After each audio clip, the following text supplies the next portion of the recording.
Sejam todos muito bem-vindos ao nosso Paulinelli Podcast especial. E nós estamos em um lugar diferente aqui, viu? Nós estamos no sítio Recanto Oásis de Elim, um sítio nosso aqui. E nós temos um convidado muito especial também. E hoje, ou nessa semana aqui, que é a semana dos pais, do Dia dos Pais, eu estou com quem? Com o meu pai, seu Alcides Pereira Machado. E nós vamos bater um papo aqui, comendo um churrasquinho. Preparei aqui uma picanha especial e nós vamos bater um papo degustando dessa deliciosa picanha. E aí, seu Alcides vai falar um pouquinho aí. Fala aí, seu Alcides, um pouquinho da sua história. Quantos anos o senhor tem? Quantos filhos o senhor tem? Vai contando aí, que nós vamos já preparar o churrasco aqui, começar a cortar. Fala aí, meu querido. Já estamos aí, ao vivo. Ano passado, 70 anos, e esse ano, agora no próximo mês, né? Não, em outubro, eu já fecho 71 anos. 71 anos! 70. Olha que carne bonita aqui, produção, olha. Quer dizer, tô já olha aí, idoso, ó, né? Foca aí, ó, olha já que picanha maravilhosa, picanha especial aqui, ó. Enquanto o pai tá falando, eu tô aqui atrapalhando ele falar. Olha aí, ó, pai. Cadê o garfo do pai? Ó, fala lá, pode continuar. Tem umas fases da vida dos seus quando criança que eu lembro ainda hoje. Teve uma fase, por exemplo, que a gente Calma aí, não conta as histórias tudo agora não. Calma lá, calma lá. Antes de eu contar as histórias, nós vamos bater um papo aqui. Você que está assistindo aqui, você chegou aqui nesse canal, que é o @Paulinelli Advogados, e está assistindo aqui também nas redes sociais. Então já segue o nosso perfil, se inscreva aqui no nosso canal, certo? E eu tô aqui falando e comendo ao mesmo tempo, mas o bate-papo é esse mesmo. Então não se esqueça, se inscreva aqui no nosso canal. E a primeira história aqui que eu quero que o pai conte é alguma coisa engraçada que ele lembra. Então nós vamos começar assim, história de pai sobre o filho. Tá contigo. Eu lembro de uma época que a gente ainda morava aqui em Janaúba. E os meninos, o Ricardo, mais o irmão e mais a irmã, a Fernanda, era um pessoal que acordava cedo. E teve uma época que eu acabei trazendo um trator e colocando na garagem da casa nossa, né, da residência. Eu cheguei com esse trator à noite para não deixar na rua. Eu coloquei ele na garagem. E os meninos achou aquilo interessante. Ricardo, mais o filho de Simvaldo, né? Sica, você lembra, né? Lembro. Vocês eram tudo na mesma fase, a idade, 8 anos, 9, alguma coisa assim. E levantaram de manhã cedo e a gente continuou dormindo. E a gente foi lá tentar, né? Aí vocês foram brincar. E o que fizeram? Acharam esse trator na garagem. E aí começou a brincar em cima desse trator. Dirigindo o trator e tal. E o outro descia, o outro subia. E aí a pouco, o que fizeram? Ricardo subiu na bancada do trator, dirigiu e resolveu pular do trator.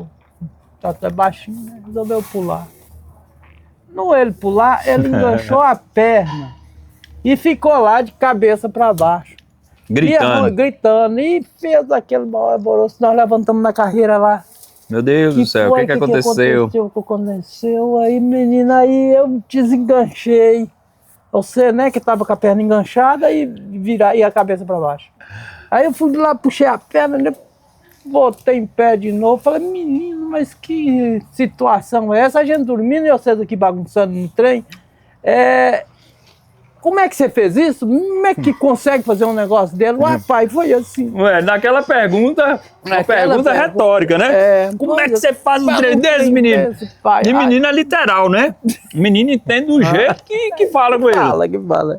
Aí chegou... Ô pai, foi assim, ó pai, e chorando, e subiu de novo. E a hora que subiu, Eu tava aqui, pai, dirigindo, aí eu fui pular, assim, pulou e enganchou de novo. Eu falei, minha Nossa Senhora, dessa vez quebrou a perna. Aí eu tirei ele do primeiro enganchado, tornou a pular e ficar enganchado do mesmo jeito. Ué, você não pediu pra mostrar como é que foi? Aí eu pulei os meninos, falei, minha Nossa Senhora, vai, cadê? Aí conseguiu, mas não houve, assim...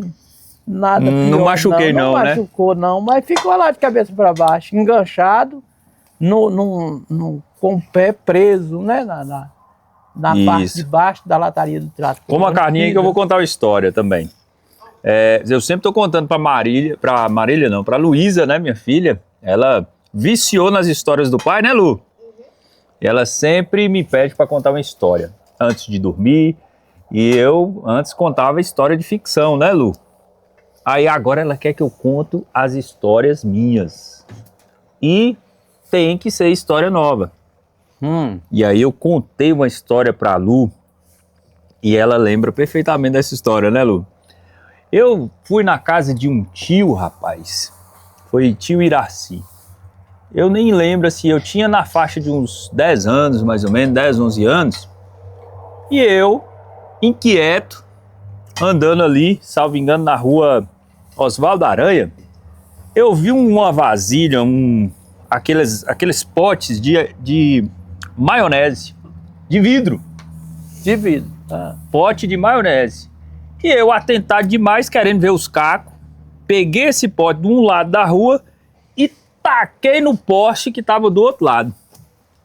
Pois, rapaz, esse trem voltou para mim, quebrou lá e voltou no meu pé, eu não sei como, e cortou meu pé aqui embaixo, ó, quase em tempo de cortar um nervo, deu perder o movimento. Que bateu no poste. Bateu lá no poste e voltou e pegou meu pé. Olha que loucura. E aí, pá, na hora que eu olhei assim, eu senti uma dor no pé, quando eu olhei o sangão descendo. E eu com esse sangue nos pés, na perna assim, eu falei, vem, perdi a perna.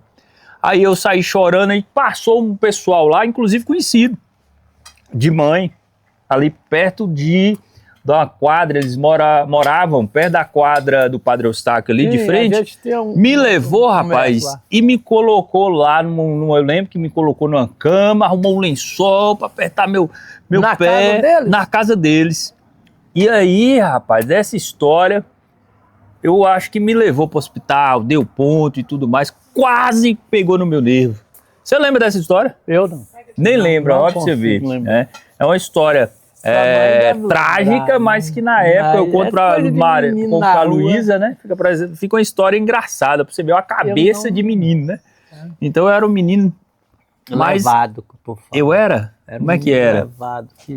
Como é que eu era como filho? Mais acelerado? Mais acelerado. Era inteligente. Sempre foi inteligente? Geralmente quando a criança é muito afoita, muito assim... agoniada. Ela desenvolve, ela é inteligente. Pode pegar, as coisas que ela vê, ela quer repetir, tá? Sim. Então você tinha esse lado. Desde novinho eu era mais nessa pegada, de curioso, de fazer as coisas, de correr atrás dos trem, mas a gente quando vê uma criança, você não dá aquela importância. Não tem noção, né, do como que... À medida que ele vai desenvolvendo, crescendo, é que aquilo vai virando uma realidade. Sim. Mas todo menino que é afoito, atentado, igual o pessoal fala, são inteligentes. Mas eu era um atentado que só via que eu tinha futuro na vida ou não, era daquele? Você toda a vida teve. Você, desde novo, que você começou, você com 12 para 13 anos, ficava pegando carro escondido e dirigindo e sumia. E a gente, quando ia procurar, você já estava de volta. E, moço, por que você fez isso? Não, mas rapaz... eu tenho uma história que eu nem sei se eu posso contar essa história aqui não, viu? Porque tem umas histórias essas histórias aqui, vai pra você ver. Não, eu lembro da história perfeitamente. Uma vez, já te contei essa história. Uma vez, pai me mandou, eu tinha uns 12 anos, na época era o quê? 90... 95, mais ou menos, por aí. A lei de trânsito é de 97. Nessa época, podia andar sem capacete. O povo andava sem capacete. Realmente. Era a época das placas amarelas. E o negócio era mais solto. Não era obrigatório o capacete. E não tinha aquela cobrança, não tinha muita fiscalização. Aí pai falou assim, ô Ricardo, vai lá no Caique buscar a sua mãe. E eu peguei a motinha, uma Tudeizinha vermelha, e peguei a estrada e fui lá. Aí na hora que eu tava saindo de casa, eu vi uma polícia passando com a motinha. Uma motinha que era uma Honda Cargo, e ela era cinza. A polícia de Minas, né? Aquelas motinhas cinza. Aí o cara passou lá, a gente não tinha muito medo, né? Falou, ó, vou dar uma aliviada aqui e deixar o polícia passar. Aí o que aconteceu? Eu fui seguir e entrei na mesma rua que o polícia entrou. Aí ele tinha sumido. Lá na frente, tinha passado um caminhão. Aí esse caminhão passou e eu não vi mais o polícia. Quando eu tava entrando numa rua, que é aquela Mestre Alfredo Barbosa, aí o polícia apareceu do nada, em cima de mim, rapaz. E aí eu fiquei com medo e fui correr do polícia. Virei a moto assim, e na hora que eu apertei, na hora que eu acelerei, a moto morreu. Era aquelas motos mais velhas e tudo mais, e eu afobado, né? Pra poder correr do polícia. Aí na hora que eu acelerei, a moto morreu e o polícia falou, encosta. Aí eu, pra quê? Vou encostar. Tem maior medo. Aí na época, a orientação que dava pra quem era pego nessa situação é falar assim, eu pegar a moto escondida. Pra poder pegar a moto escondida pra não ter problema. E aí, o que aconteceu? Eu fui e o polícia falou assim, não, você mora? Eu moro aqui, tava perto, né? Tava perto. Aí eu peguei, ele falou, então vamos lá pra sua casa. Aí eu peguei, subi na moto pra ligar, vai empurrando. Pois o polícia me fez empurrar a moto. E era um sábado, por volta de umas 5 horas da tarde. A rua tomada de menino. E apareceu o menino de não sei na onde, que começou lá naquela... me acompanhar, assim, parecia uma procissão, um tanto de menino. Os meninos me zoando. Aí na hora que eu cheguei lá, eu falei, pai, a polícia me pegou, pai. A polícia me pegou. Aí o senhor saiu assim, menino, pra que você pegou essa moto, enfusado? Aí pá, nessa conversa vai, conversa vem. Eu nem lembro direito, mas a polícia liberou. Mas tinha menina assim, eu lembro tomado na rua assim, os meninos gritando, zoando. Você falando, eu lembrei que a polícia chegou lá entregando você. Foi. Em casa, acho que eu sei, empurrando a moto, e ele chegou pra colocar em casa. Cara, bem assim, cabeça boa, né? Não, era bem tranquilo. Era uma criança, um menino, então. Ele não mutou, nem prendeu, era mais tranquilo. Ele levou em casa, levou na porta de casa. Tinha nessa faixa de 12 anos, cara. Foi. E eu andava de moto, eu era acelerado. Com 13, 14 anos eu já dirigia caminhão. Dirigia caminhão, o pai tinha um caminhão na época. O caminhão velho, e nós íamos pros matos, apanhar coisa na pedreira e tudo. E eu sei que descarregava, sei que subia a caçamba. E eu ficava só acompanhando também. Tem uma história, nessa época do caminhão, do Patins. O senhor viajou, não sei para onde o senhor foi, e deixou o caminhão lá. Era um Ford Cargo trucado. Sim. E deixou esse caminhão lá na porta. O caminhão ficava na porta e dormia no posto. E eu ia sempre levar esse caminhão no posto. Mas nesse dia eu tava lá, e chegou um cara pedindo uma areia. Pedindo para buscar uma areia para ele. E na época, não esqueça, até hoje, a carga de areia era assim, era R$40 para carregar e R$40 para poder pagar na areeira. Ou de lucro, né? De lucro. Era R$40 na areeira então, e R$40 de lucro do frete, né? Do combustível. E aí, o senhor não estava lá. E o cara chegou me oferecendo. E ele falou, moço, você sabe dirigir, você sabe, vai lá, resolve pra mim, eu tô precisando dessa areia. E era um depósito que tinha lá perto. Aí eu falei, rapaz, sabe uma? Peguei a chave, peguei o caminhão e fui fazer esse frete. E aí, Eu lembro que foi a areeira de Carlinhos, Nova Porteirinha. Nova Porteirinha. Fui, peguei o caminhão e eu trabalhava direitinho. Sabia operar o negócio direitinho. Sabia arrancar, sabia... Fazia tudo, e caminhão carregado, trucado, né? Cheio de areia. Pois eu fui lá e fiz o serviço certinho. Peguei, paguei os R$40, fiquei com R$40 de lucro. Coloquei o combustível mais ou menos na época, dava uns 120 a R$200. E tava sobrando para mim livre R$20. Hoje corresponde a cerca de R$200. É, a coisa. Sabe o que eu fiz? Eu nem sei se o senhor lembra dessa história. Fui lá e comprei um patins, mano. Tava na época dos patins que tinha 4 rodinhas encarreadas assim. Eu fui na loja Cristiane e fui comprar o patins, porque todo mundo na rua tinha patins. Tinha patins, os pais davam os patins. Eu falei, pai, não me deu. Eu falei, eu vou ter que comprar. Pois eu fui lá, ganhei o dinheiro e comprei o patins. E andava na rua com todos. E os colegas, meus colegas, os pais que davam. E esse aí eu fui lá, comprei, trabalhei, comprei. Eu acho que o senhor nem ficou sabendo disso, ou até ficou sabendo, nem lembra mais, né? Eu lembro dessa história e eu não fiz. Foi Zequinha do depósito que me pediu. E eu fui lá, fiz o serviço direitinho e fui divertir também. Andava de patins pra tudo quanto é lado. O senhor lembra dessa história? Eu lembro, assim, que você fez um frete uma época e eu lembro que você ficou com dinheiro. Você resolveu por lá e eu nem peguei nada, não. Foi exatamente. Foi exatamente. E aí... você comentou comigo, ó, pai, peguei, fui lá e busquei o dinheiro que eu recebi e tal.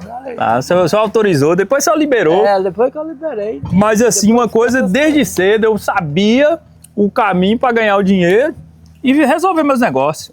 Né? E me fala aqui pra gente conversar aí um pouquinho, o que é ser pai, o significado de ser pai.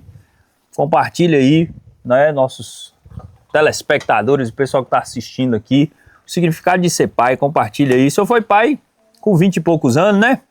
22. Primeira filha, mãe, Fernanda. 19. E depois, eu e depois Fernandinho. O que significa ser pai para o senhor? A minha preocupação no começo era não deixar sua mãe ficar cuidando de menino a vida inteira, porque a maioria do pessoal, a mãe ganha logo 2, 3 filhos e fica 15, 20 anos só por conta de menino. E eu tinha uma preocupação de vocês, de vir ela ter um tempo de folga. Tanto é que parece que você, Fernanda, e você é 8 anos. Não, nós somos 4 anos. Ela é de 79, eu sou de 83.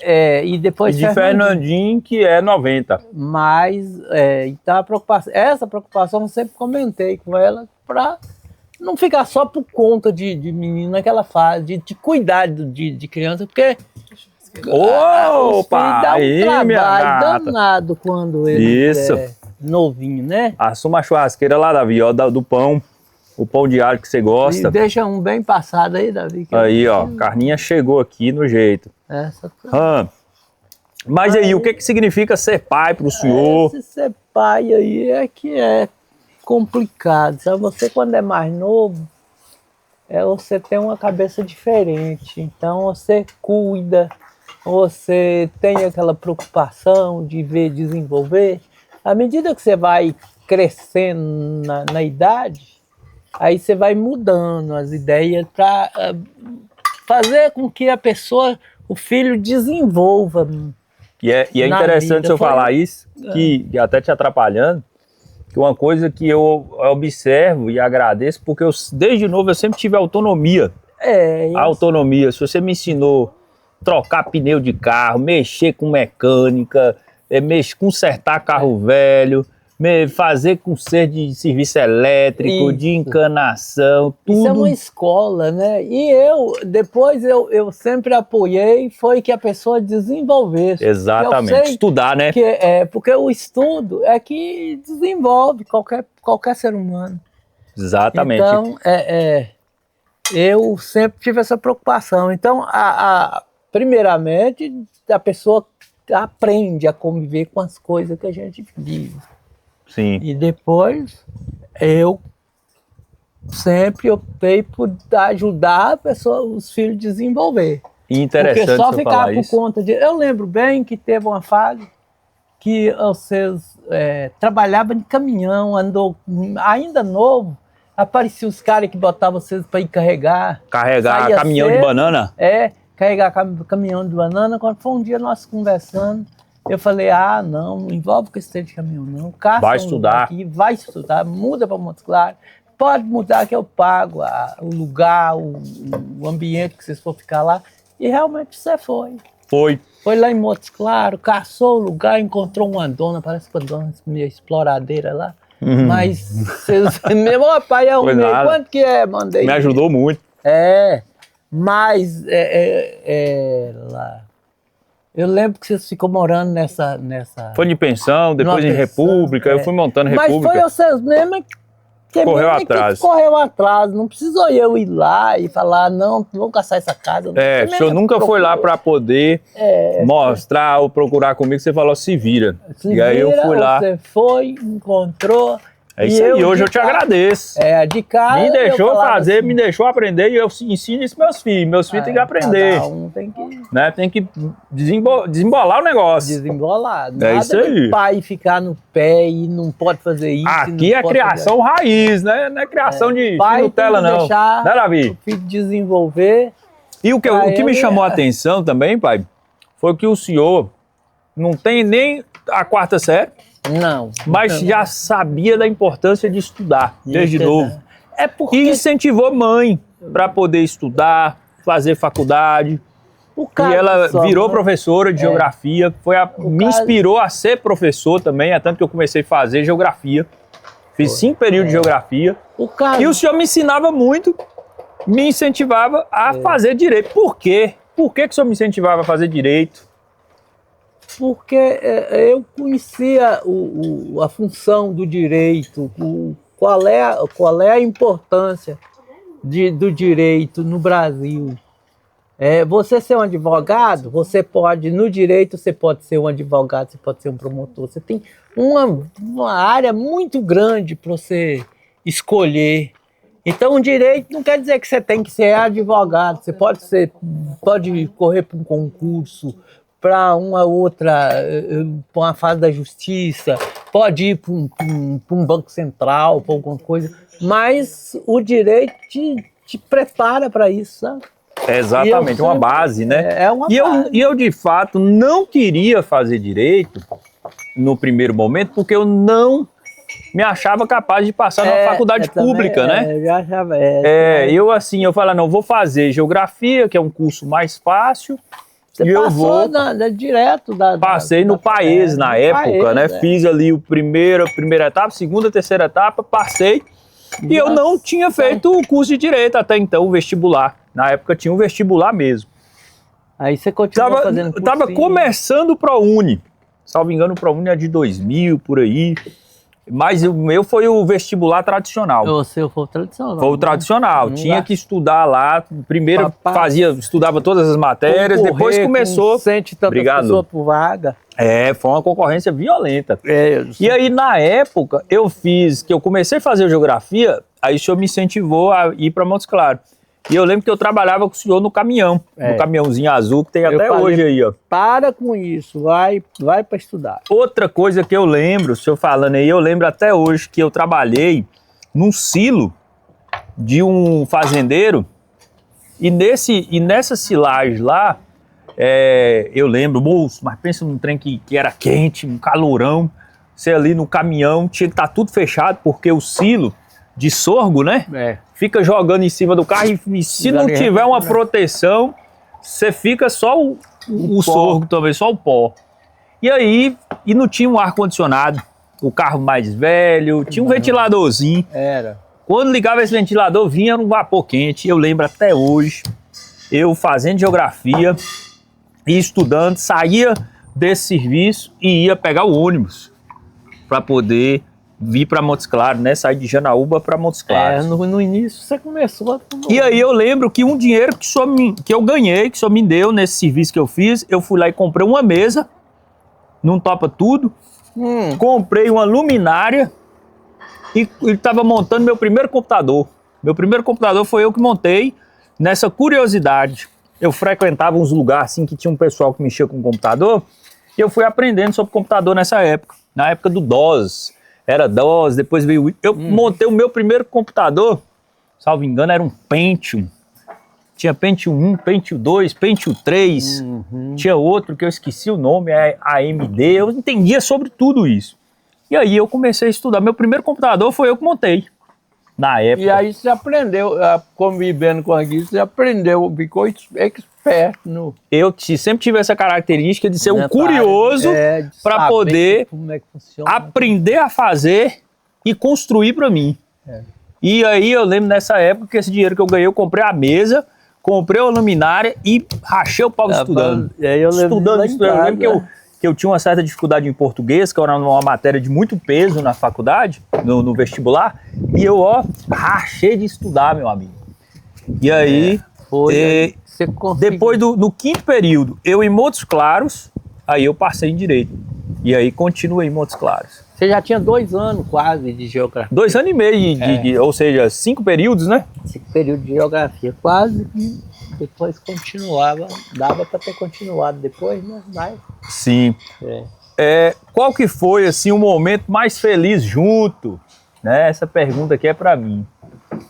Os momentos felizes, assim, que eu lembro de ter com o pai e marcou minha memória, foi acompanhando o pai quando ele trabalhava como caminhoneiro de caminhão boiadeiro.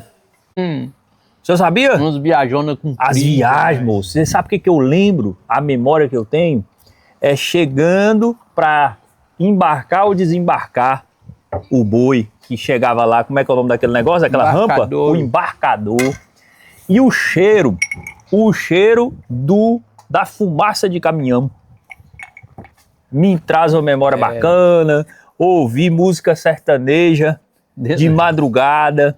Então a gente dormia e acordava bem cedinho. Quando ligava a rádio, aí tava passando aquelas músicas raiz. Né? Sempre era. E eu tenho uma memória, rapaz, eu tenho uma memória boa disso. Tanto que hoje, quando eu sinto o cheiro de estrume, de gado, me vem essa memória, essa época boa. Lembro, rapaz, e eu gostava, viu? Mas nessa época eu era novinho, eu nem dirigia. Não dirigia ainda não. Que aí só fazia viagem muito longa. Aí eu comecei a dirigir quando tinha caminhão, carroceria de caçamba, né? Caçamba.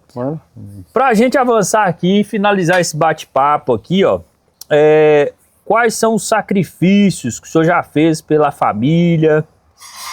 Qual que o senhor já fez, assim, um sacrifício que o senhor já fez em razão da família? No início, quando eu casei, aí estava terminando o 2º grau. Sim. Aí eu era funcionário de uma empresa, né? E ela resolveu me transferir para a Bahia.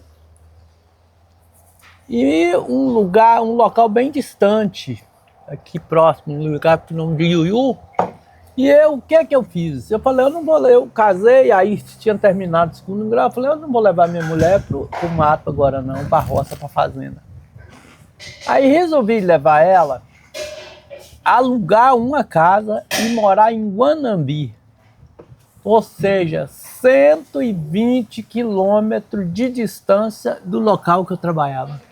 Para ela continuar estudando. Para ela poder continuar estudando. Olha que visão. E eu falei, não vou deixar ela para estudar, para ela fazer, na verdade, o 2º grau, né? Que ela tinha terminado a 8ª série, aí a gente casou. Sim. Aí, o que aconteceu? Essa dificuldade, eu lembro que era 120 quilômetros de estrada de chão para você ir. Aí eu deixava ela, por exemplo, eu vinha um fim de semana, agora ia para a roça, ficava a semana inteira lá, e às vezes ficava 15 dias e ela em Guanambi, sozinha, sem parente, sem ninguém lá.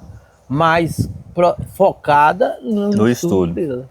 Olha, que realmente aí um sacrifício. Foi um sacrifício que eu fiz, mas a bem eu sabia que a coisa tinha futuro. Estudar é a forma mais Caraca, como que isso influenciou nossa família, né? O senhor não teve formação, não teve essas oportunidades, mas teve clareza, e sempre foi estudioso, né? Sempre foi estudioso, tem uma boa caligrafia, sempre foi muito bom de matemática. E o interessante que mãe fala é que o senhor incentivava ela a fazer direito. Né? Lá em Guanambi, e a faculdade que tinha era em Montes Claros, e ela não quis fazer. Eu lembro, por exemplo, olha para você ver, a Fernanda, para nascer, sua mãe estudava. E quando chegou a fase, já nos últimos meses, ela com a barrigona grande, mas todo dia. E as professoras passou a gostar dela também, sabe? Aí chegava, a professora tinha um maior cuidado com ela e tal, com aquela barrigona grande. E aí aconteceu que a Fernanda, para nascer, ela já ia fazer as provas final do curso dela. Sim. Do terceiro ano, né? Que era 3 anos, do segundo grau. Sim. E aí, o que aconteceu? Ela foi para ganhar neném, ganhou a Fernanda, ficou um tempo e aí lá ficou trancado. Quando ela saiu do resguardo, saiu daquela etapa ali, voltou lá para completar o terceiro ano. Que bacana, que história, hein? Então ela fechou o último ano depois, já com a Fernanda, né? A Fernanda já tinha nascido, e boa, com a saúde boa, tranquila. E eu continuando, trabalhando lá na roça, à distante. Sim. Aí, com o tempo, que a gente depois voltou para a roça, tudo, mas ela já tinha completado essa fase. Isso. Pergunta final aqui, para a gente caminhar para o final. O que realmente importa na vida, pai? Uma coisa é você chegar nessa fase, né, da vida e tranquilo, com a idade boa, com a saúde ainda que mais devagar, mas... A família encaminhada. A família encaminhada, você vê o resultado, né? Trabalhando sem parar, não para um minuto. E se parar o bicho pega, parece que costuma, né? Vira um hobby.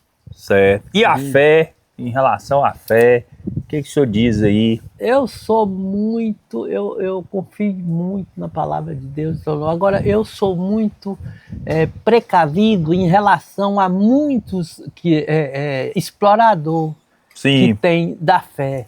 Então eu já sou cismado com isso. Quando já é reservado, né? Já reservado. Quando você vê aquela conversa assim... Quando eu vejo muito papo... Você chega assim, ô irmão, tô querendo fazer uma festa. Uma festa. Chega um chapelão assim... Eu vi isso em casa, porque aí que ela é mais sensível para isso, né? E ela acordava, ela levantava 2 horas da manhã para ficar lá. Mas é fé em Deus, né? Vamos render esse assunto aqui, não dá muito assunto. Mas é fé em Deus. A minha fé é comigo mesmo, eu não preciso ficar atrás de ninguém, nem preciso... É seu relacionamento com Deus, né? É com Deus, exatamente. Eu não acho que eu preciso botar outras pessoas para pedir a Deus para mim, não. Eu acho que eu posso. É o relacionamento com Deus. Você mesmo consegue orar sem precisar. Em nome de Jesus, e Deus responde. É isso aí, vamos lá. O maior orgulho um do outro. Um orgulho que o senhor tem de mim e o orgulho que eu tenho do senhor. Começa pelo senhor. Você, de mim, não tem orgulho não. Não, eu sou orgulho de mim. De algum orgulho, um do outro. Eu achei que você desenvolveu muito na vida, sabe? Assim, além do que eu esperava. Porque na maioria das famílias, grande parte dos filhos não desenvolve, fica acompanhando o pai. E eu acho que vocês tomou outro rumo um rumo que realmente fez a diferença, sabe? Não ficou lá comigo, me acompanhando. De certa forma, eu brinco até que eu frustro. Orgulho meu eu frustro meu pai de vez em quando, porque tem hora que ele quer que eu faça umas coisas, mas eu já não é mais a minha cabeça, né? A cabeça dele. Mas, de fato, é um ponto fora da curva, né? E assim, do que eu vi, eu sou filho do meio, eu tinha essa cisma de filho do meio. E filho do meio é diferente mesmo. Parece que né? Eu tive pela minha experiência. Tem que conviver com isso. Agora, uma grande diferença é que os pais geralmente criam os filhos e falam assim, meu filho vai me ajudar, quando eu tiver mais velho, meu filho vai me ajudar. O que é que ele pensa? É que o filho vai estar ali mais ele, apanhando as coisas, dirigindo um caminhão, para toda hora que ele chamar, fulano, até aqui é meu filho, pode fazer para papai. Não é assim.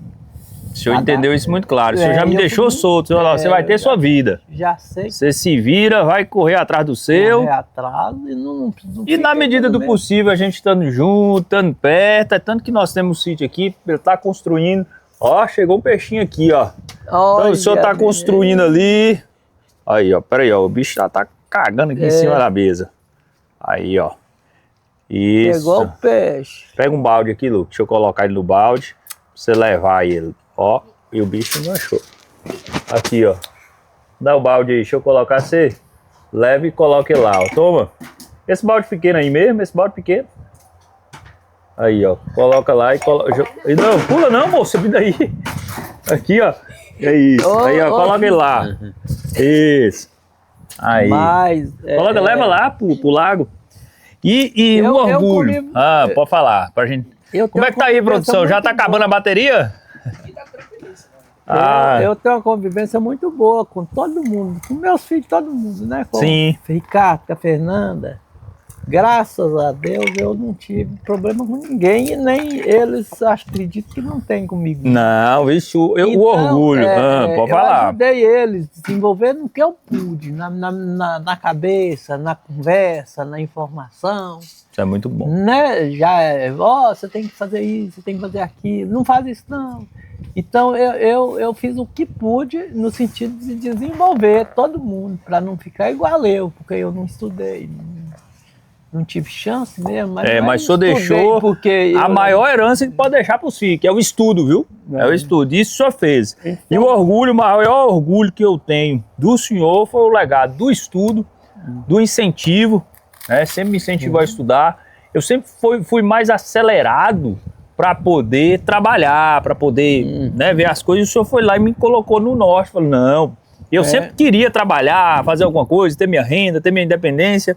E você fala, não, estuda que eu seguro as pontas aqui um pouquinho. O estudo, na verdade, ele não é de graça. Ele precisa, toda criança, quando chega nessa fase, ele precisa de ter alguém atrás dele para poder falar, fulano, olha, eu estou aqui.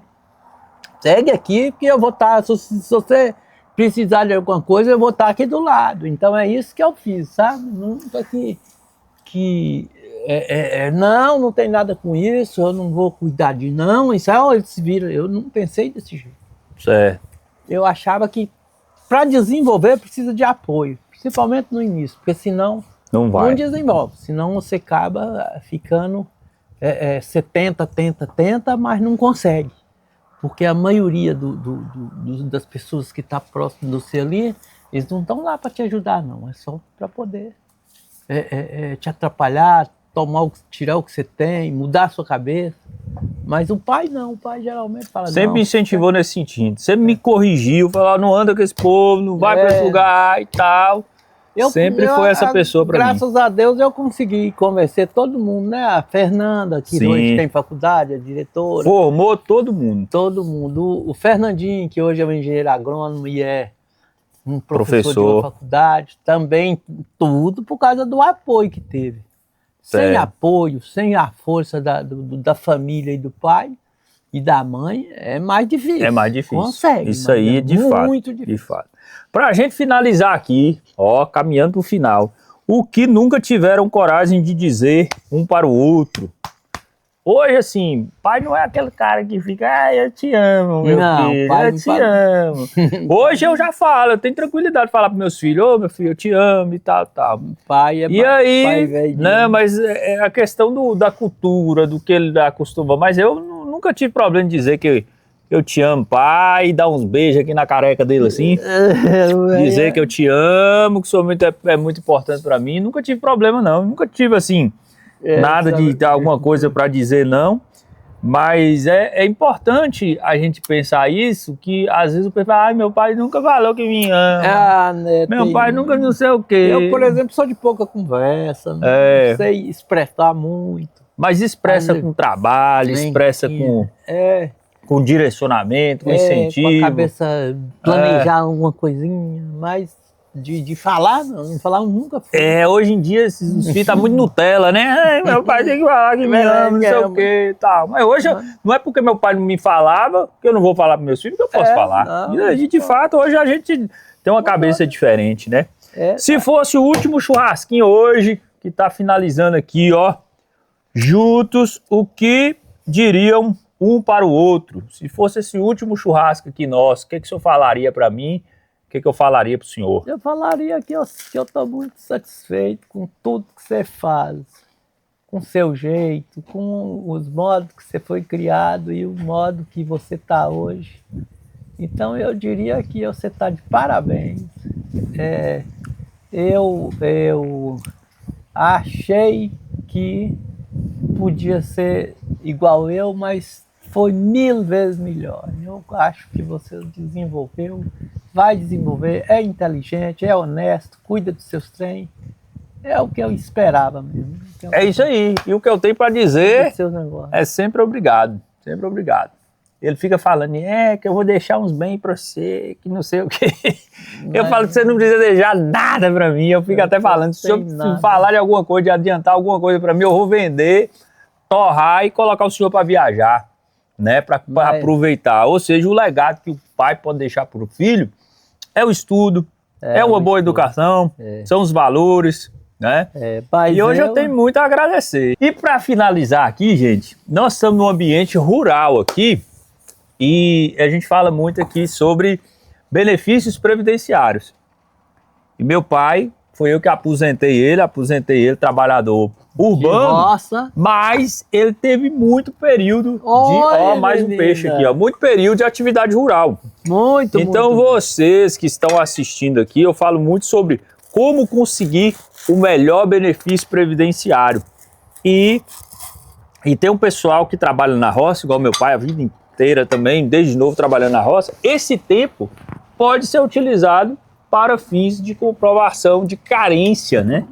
Então a gente ajuda muitas pessoas em relação à aposentadoria, tanto rural quanto urbana, né? Outros tipos de benefícios também. Você que está aqui assistindo já esse corte, é muito importante a gente falar sobre a aposentadoria, porque a gente tem uma solução que chama diagnóstico previdenciário, para entender qual que é o melhor momento da pessoa aposentar e também qual que é o melhor valor, né, para a pessoa receber de aposentadoria. Então é tudo dentro do planejamento.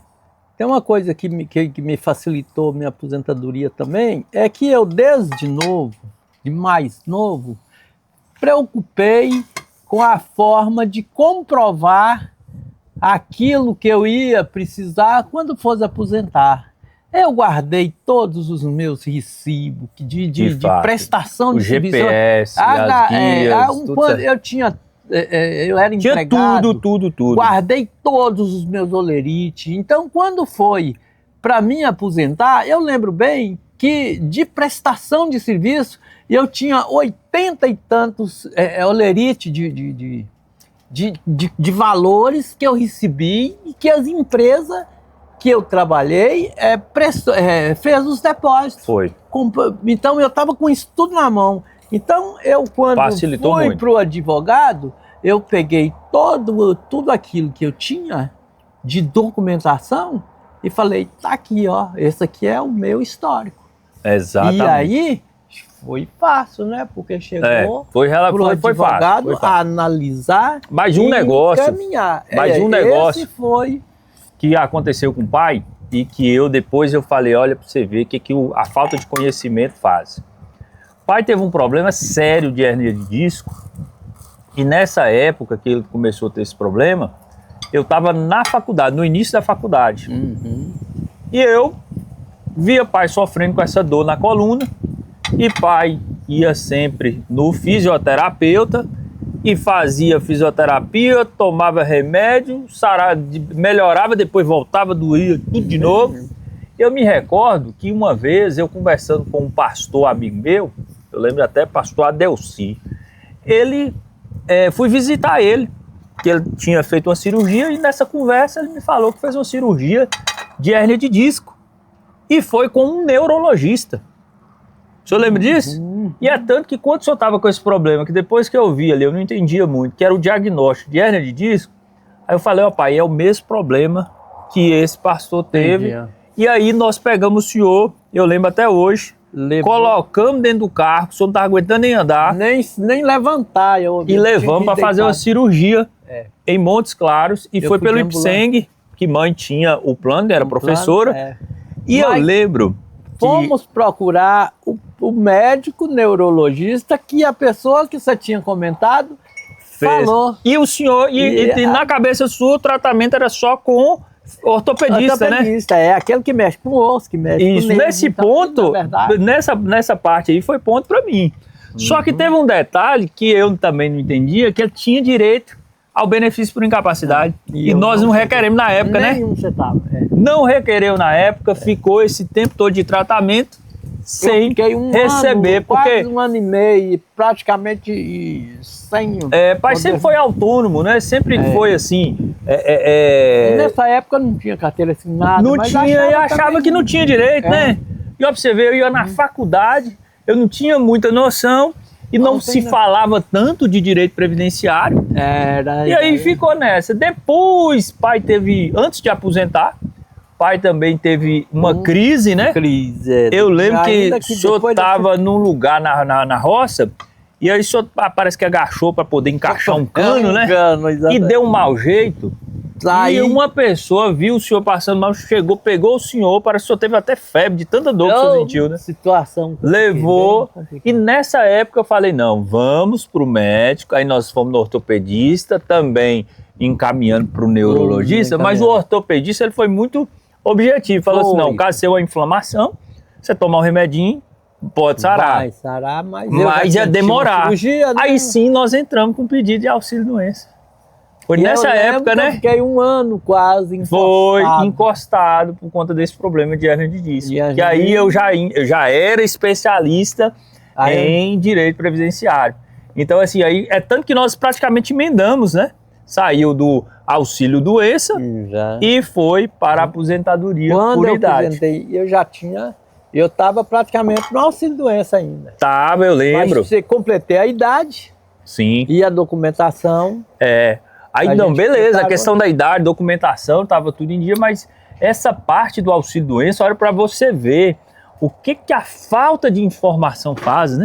Falta de informação. Então, na época, numa faculdade, eu não me atentei. Ué, Lu do céu, você tá pegando muito peixe, hein? Toda hora ela chega. Toda hora você pega um peixinho aí, ó. Aí, ó. Aqui, ó. Vamos pegar que esses peixes tá me furando, ó. Aqui, liso. E aqui, ó, tá bem... Pega, menina, na mão. Aí, ó. Você já pescou quantos peixes?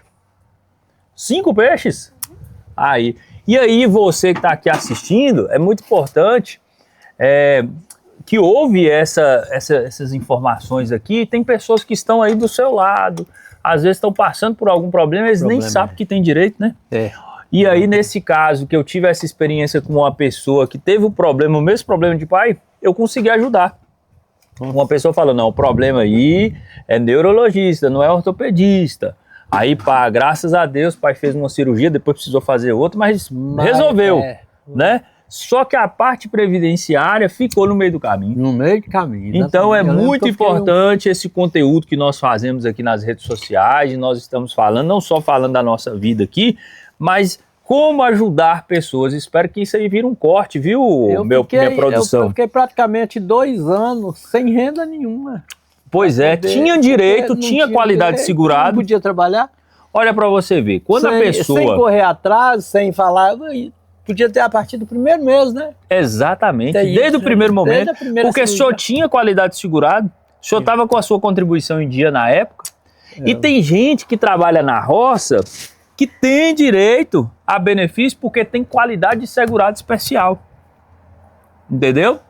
Então, assim, aí a pessoa não entra porque às vezes não sabe que tem aquele direito.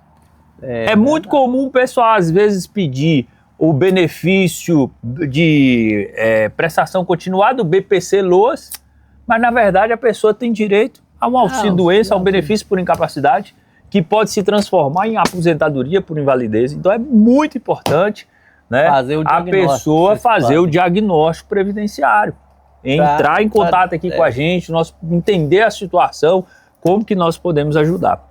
Produção, é isso mesmo? Tá faltando alguma coisa para a gente finalizar esse podcast aqui? Rapaz, quanto tempo de bate-papo aí? Foi um tempinho bom, né? 1 hora, mais de 1 hora batendo papo aqui, comemos churrasquinho e ali tem uma feijoadinha também. Produção já almoçou aí também? Já. Bacana. Então eu quero finalizar aqui dizendo para você também outra situação que eu sempre observo, eu sempre acompanho pai, é em relação aos abusos bancários predatórios. Quando a pessoa aposenta, né, pai? Os bancos começam a encher o saco. O aviso pra gente, eles mesmos descobrem lá, não sei como. Exatamente. Antes da pessoa saber que está aposentado, os bancos já estão ligando falando que tem empréstimo. Olha que absurdo. Aconteceu com meu pai, aconteceu também com seu pai, com seu parente, com a pessoa conhecida. Pode perguntar, quem aposenta hoje no Brasil, a primeira ligação que recebe é do banco. Verdade. Falando assim, tem um dinheiro aqui para você pegar. A pessoa fala assim, mas eu não sei por que você está me oferecendo. Não, eu não tenho benefício, não. Isso. Aí a pessoa fala assim, lá, e a pessoa já fala assim, não, mas você tem, você está aposentado, está aqui no sistema que está aposentado. A pessoa não está nem sabendo. Nem sabe. Olha que situação e na maioria das vezes eles mesmos já fazem um empréstimo lá e já mandam avisar. Eu já teve um caso, moço, de um cliente de Jaíba, seu Anfrísio.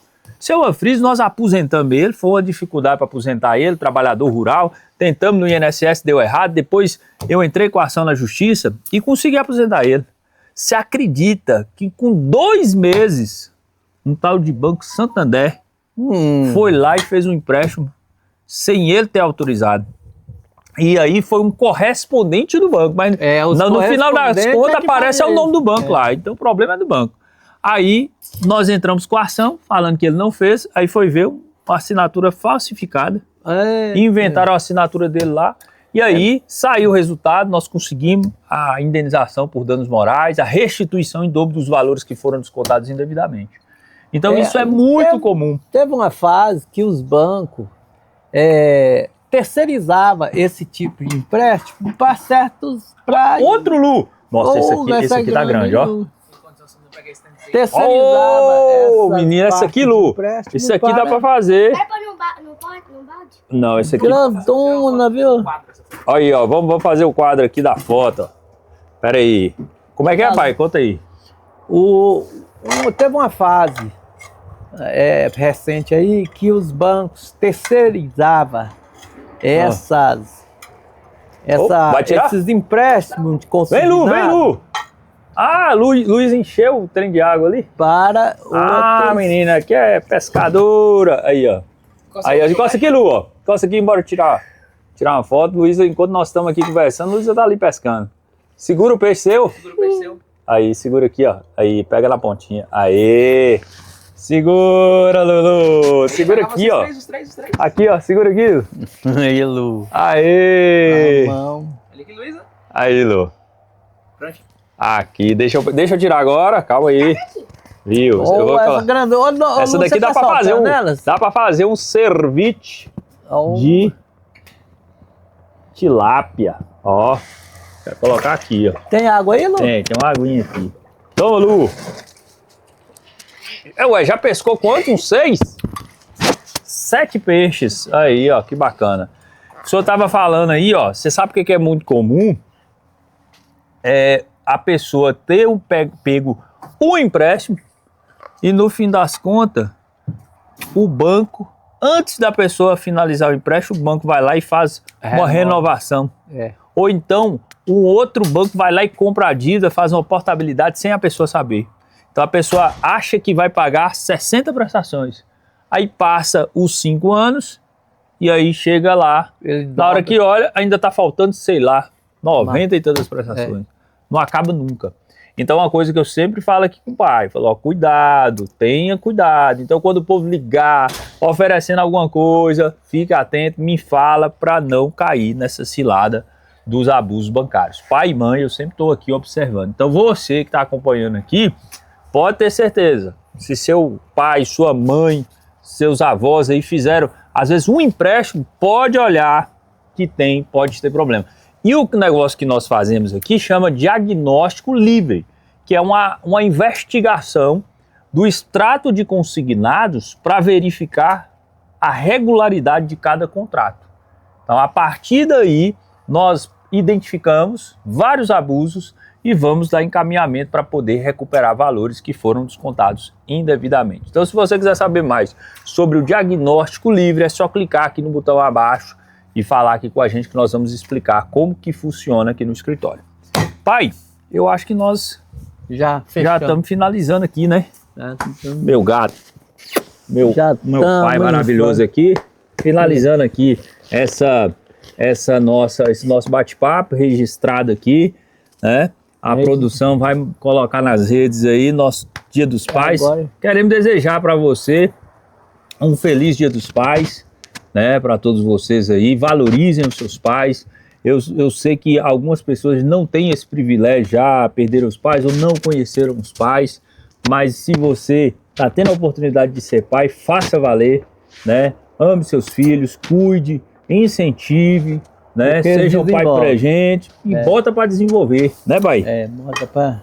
Bota para ser mais inteligente do que a gente. Exatamente, foi o que ele fez. Ele não teve mais oportunidade em relação aos estudos, fez até a 4ª série, mas me permitiu alcançar o ensino superior e hoje está aqui formado, um profissional, né, advogado com mais de 15 anos de atuação aí, e eu tenho o privilégio e a gratidão aqui de ter o senhor como pai. Que Deus abençoe. Eu te amo. Sou um cara espetacular na minha vida, um pai excepcional. E é isso aí, produção. Agradeço o pessoal da equipe aí da Vortex Market Hub, o diretor aqui, Luan Oliveira, né, na cobertura desse podcast aqui especial.